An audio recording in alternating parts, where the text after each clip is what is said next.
မှားလိုက်တာတော့တကယ်တေးသေးလေးပဲရောင်းလာတဲ့ခေါင်းကိုကျွန်မပြမယ်ဒီမှာမြင်ရလားမသိဘူး Hi guys အားလုံးပဲမင်္ဂလာပါဒီနေ့မှာတော့ချမ်းက sharing လုပ်ပေးချင်တာကလေ local branding တူပေမဲ့ဘာဖြစ်လို့စီးရကွာနေရဒါလေးကိုချမ်းတကယ်ကြုံတွေ့ရတာလေးကို sharing လုပ်ပေးမယ်နော်ချမ်းက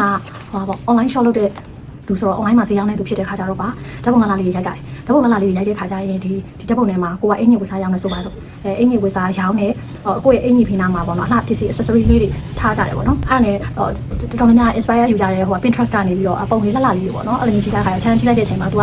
like ကာလေးတွေနဲ့ပြီးတော့ခေါင်းလှလေးတွေအမျိုးစုံပေါ့နော်ပဆိုင်လှလေးတွေဖက်နှက်လှလေးတွေအမျိုးစုံပေါ့ accessory တွေထည့်ကြတယ်အဲ့ဒါနဲ့ချမ်းဘလို့စိတ်ကူးပေါက်သွားလဲဆိုအဲ့မှာခေါင်းလှလေးတွေထည့်ထားတာလေးတွေတွေ့တော့ငါခေါင်းလေးတွေငါ line ပေါ်ကနေပြီးတော့ online ကနေငါတစ်ချက်မှားကြည့်မယ်ပေါ့နော်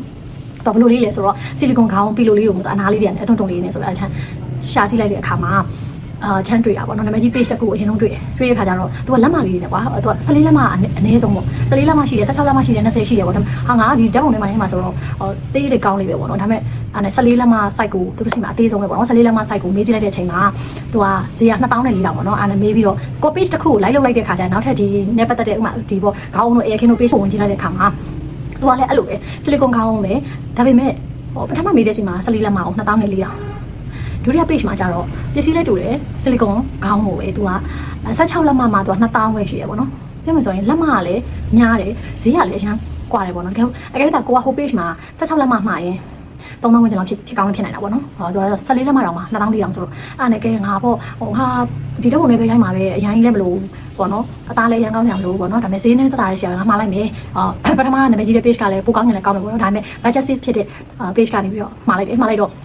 အဲ့ညီမလေးတွေကနေပြီးတော့ဟောပေါ့သူတို့ဒီအချောင်လေးတွေရွှေရိုင်းနေပေါ့နော်ဘာချောင်လေးကြိုက်လဲပေါ့ရွှေရလိုချင်တာတော့ချမ်းအမျိုးရောင်းမှာနော်ချမ်းအမျိုးရောင်းရမ်းကြိုက်တဲ့ခါကျအမျိုးရောင်းမရှိတော့ကဲငါအုံးမှလည်းမဟုတ်သုံးမှလည်းမဟုတ်ပေါ့နော်ဓာတ်ပုံမဲ့လှရိုက်မှာဆိုပြီးတော့ချမ်းနေပြီးတော့အဖြူကောင်လေးမှာလိုက်တာပေါ့နော်ဟိုနောက်ကလိုက်ကအခင်းလေးတွေကလည်းဖြူကောင်လေးတွေသုံးမှတွေကလည်းအဖြူကများတဲ့ခါကျအဖြူကောင်မှာလိုက်တယ်အဲ့မှာရောက်လာတယ်သူ9ရက်ဆောင်ပါမယ်ပေါ့နော်9ရက်ဆောင်မယ်အရင်ကရှင်နဲ့မှာလိုက်တယ်အဲ့ချိန်မှာရောက်လာတယ်မှာလိုက်တာတော့တကယ်တေးသေးလေးပဲ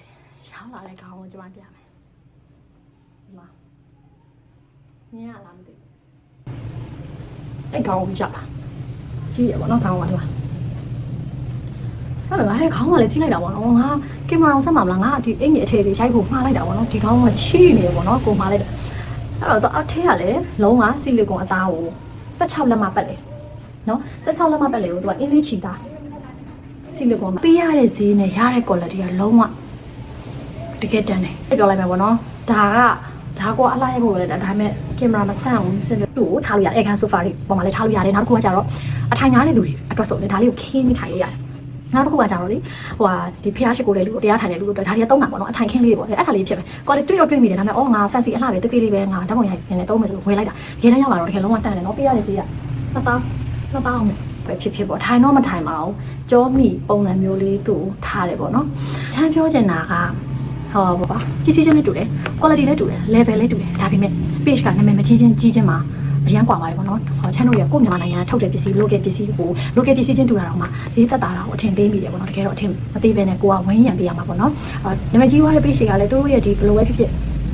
်သူတို့ကလည်းအရှိမအများကြီးကြိုးစားရတာဖြစ်တယ်နာမည်တစ်ခုရလာတဲ့အချိန်မှာဒါသူတို့ရဲ့ဈေးပေါ့လေသူတို့တတ်မှတ်ထားတဲ့ဈေးပေါ့ဒါပေမဲ့တချို့ page လေး local လေးတွေကိုလည်းချမ်းကအားပေးစီခြင်းနဲ့ပေါ့နော် try စီခြင်းနဲ့ချမ်းတို့ကိုယ်တိုင်ကလည်းဒီလိုမျိုး local အင်ကြီးလေးတွေထုတ်တယ်ဒီမြန်မာဝတ်စုံလေးတွေပဲထုတ်တဲ့ခါကျတကယ်ဟိုဈေးတွေအရန်ကွာတာရှိရပေါ့နော်တချို့ကိုရောင်းတဲ့ဝါစားကဥမာ9000ဝန်းကျင်ဆိုရင်သူများ3သိန်းကျော်ရောင်းနေတာတွေ့ရဒါပေမဲ့သူကလည်းအများကြီးကြိုးစားရတာဖြစ်တယ်သူ့ရဲ့ brand ကိုသူတိဆောက်ပြီးတော့မှသူကဒီလိုမျိုးဖြစ်လာဖြစ်တဲ့ချမ်းတို့ကအားကြပါတယ်အဲ့အတွက် local brand ဆိုပြီးတော့ပစ္စည်းချင်းတူပြီးတော့ပေါ့နော်ဈေးကွာတဲ့ခါကျရင်အထင်သေးစေခြင်းဘူးဆိုတာကိုချမ်းကပြပြချင်တာပါဒီဗီဒီယိုလေးမှာအဲ့ဒီခေါင်းလေးမှားခြင်းနဲ့ဆိုရင်ချမ်းဒီဗီဒီယိုရဲ့အဆုံးမှာ page လေးကိုတင်ပေးထားမယ်နော်သူကဒီဖြောင်းလေးပဲမဟုတ်ဘူးနော်ဒီအင်လေးကြီးကထွက်တဲ့မို့တက်အစင်လေးတွေအများကြီးပဲသူအကွက်ကလေးတွေအစင်းလေးတွေပေါ့နော်နောက်တော့သူ like ကာတွေလည်းချုပ်တယ်အရခင် like ကအစုံပေါ့နော်သူအစုံချုပ်တယ်ပေါ့နော်သူရဲ့ page တွေကိုဝင်ပြီးတော့ကြည့်လိုက်တာပေါ့နော်ကိုကအားပေးခြင်းနဲ့ကိုဒီလိုမျိုးတွေလိုအပ်တယ်ဆိုရင်တော့ချမ်းအခု share ပေးတဲ့ page လေးမှာအားပေးလို့ရပါတယ်ဒါချမ်းကြော်ညာပေးတာမဟုတ်ကြော်ညာကရလို့မဟုတ်ဘူးနော်တကယ်လို့လိုချင်တဲ့သူတွေရှာနေတဲ့သူတွေလိုအပ်နေတဲ့သူတွေအတွက်ချမ်းက share လုပ်ပေးခြင်းဖြစ်ပါတယ်ကျေးဇူးပါ